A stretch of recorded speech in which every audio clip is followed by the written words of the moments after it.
Good morning. This is Kellan on the go with all you need to know news and weather as you begin your day. Sioux Falls police are investigating a shots fired call in downtown from over the weekend. Officers responded to the area of 8th Street and Phillips Avenue around 3 o'clock Sunday morning. Police at the scene told us there was some type of altercation that apparently led to a person getting out of their vehicle and firing shots at a person on a bike. We hope to learn more about the investigation during this morning's police briefing. You can watch it live right here on KELLAND.com starting at 10:30. We're also hoping to learn new information about a deadly motorcycle crash that happened over the weekend in southeast Sioux Falls. Police say a 19-year-old motorcyclist crashed into a street sign at Sycamore Avenue and East 53rd Street early Saturday morning and died at the scene. Investigators say the biker was wearing a helmet and other safety gear. Police are looking into the cause, but say drugs and alcohol do not appear to be factors. Multiple crews were called in to help battle a fire near Gayville over the weekend. The Yankton Fire Department says firefighters were called to help with the fire just after 6 o'clock Saturday morning.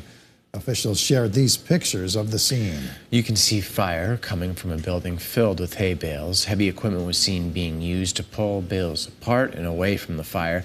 Firefighters from Bolin, Vermilion, and Wakanda were also called in to help. Now let's get a check of our weather with meteorologist Scott Munch. Good morning, Scott. All right, good morning, everybody. We are talking heat in the storm center as we do go through the work week. Numbers in the 90s, near 100 on occasion. We'll have that today in central South Dakota. Remaining hot as we do go through the week. We're talking 90s and the lower 100s. And looking for some rain. Well, the best chance to see that will probably end up being at night as we go through the next several days and into this coming weekend. More details on the KELLAND Live Doppler forecast with Brian coming up. Thank you, Scott. The Minor County Sheriff's Office is sending out a warning after a mountain lion was reported in Howard. Authorities say the lion was seen on the east side of the golf course. The report has been sent to South Dakota Game, Fish, and Parks to be investigated. Officials are asking people there not to try to find or track and see the animals themselves. National Park Service says not to approach a lion, don't run from a lion, but try to appear as large as you can and fight back if you're attacked. Well, people who work in lawn care and landscaping say chiggers are out in force this summer in KELLAND. The tiny mites live in small pockets in tall grass and tree lines. However, one landscaping company owner says he is also finding them in people's lawn in Sioux Falls. Dave Hardick was bitten up about a month ago and now wears long sleeves and pants when he's working. In my experience, mine ended up blistering, getting the scabs on it, and have lasted almost a month to recover from it.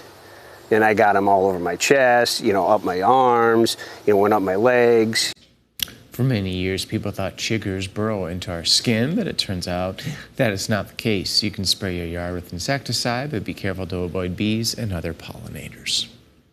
Big changes will be coming to Falls Park. The city is coming up with a master plan of what it wants to do with Falls Park, specifically on the north side. Now, this house that was torn down a couple of weeks ago was bought by the Nordic Land Partners and Nordic Heritage Foundation. They want to build a new interactive museum highlighting all the cultures of the city and its history.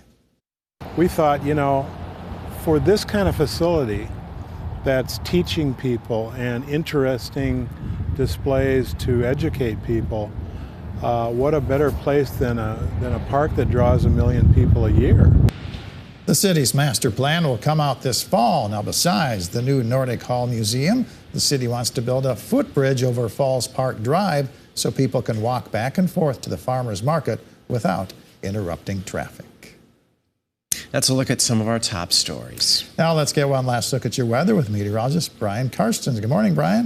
All right. Good morning, guys. Good morning, everybody. Well, we're looking ahead here to the week, and some intermittent storm chances will be coming our direction. Tomorrow night, already looking at some storm probabilities that are looking a little healthier. So Storm Prediction Center has jumped on that. We've got a slight risk. Mainly, it's a hail risk within this zone, and some of these storms will be cascading to the southeast tomorrow late night. So kind of be aware of that, intermixed with the story of heat and humidity. Speaking of heat, we got plenty of that around today. We're going to surge into the 90s for the vast majority of KELLAND, even a few 100s showing up around Phillip. We did that yesterday. Pine Ridge was close to that level, and it'll be comparable today. Now, a few thunderstorms can develop across eastern Wyoming here this evening, and then we'll see if any of that rain loosely organized here, crisscrossing the west and the central here late tonight. I do think things will regroup tomorrow. There's a little bit of this indicated on Futurecast, but remember, a lot of it kind of feeding off of the peak heating of the days. So I would say at this point, maybe a few clouds and our temperatures in the 90s in the afternoon, mostly East River. Those 100s would be most likely around Pierre and Phillip. And then we'll sprout some storms along that gradient between the 90s and the 100s. And we'll see if those storms hold together tomorrow night. The European model is actually a little more bullish on that idea. Let me pause this right there. See that? Tuesday evening, you see that red and orange in central South Dakota, and then that complex of thunderstorms makes an attempt at least to move through Sioux Falls.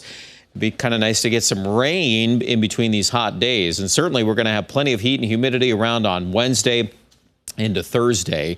And then yet again, the pattern recycles to some of these nocturnal storms coming out of North Dakota on Thursday. And we'll see how many of those travel along the edge of the cap, or basically the rim of the heat.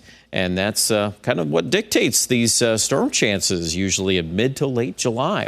So highs today, we're up to 93 Mitchell, 96 degrees in Chamberlain. And really the whole work week is hot. But the tail end of the forecast starts to go down, and we'll see how successful we are at cutting these highs a little bit. We're getting some new data that's trying to shave off the numbers even a little bit more by Saturday or Sunday. So if you're not a big fan of this heat, well, that's some good news, or at least something to watch.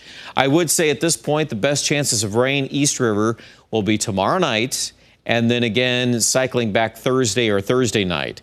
And we've got a couple of really hot days here for Aberdeen, and then slowly cutting the highs by the weekend in the mid-80s there by early next week. There's Pierre. Now we've got a cycle of 100s, the hottest weather of the summer so far. And then once we get through this, we'll break the heat by days 6 and 7. And Rapid City kind of follows the same course here. We've got 95 to 100.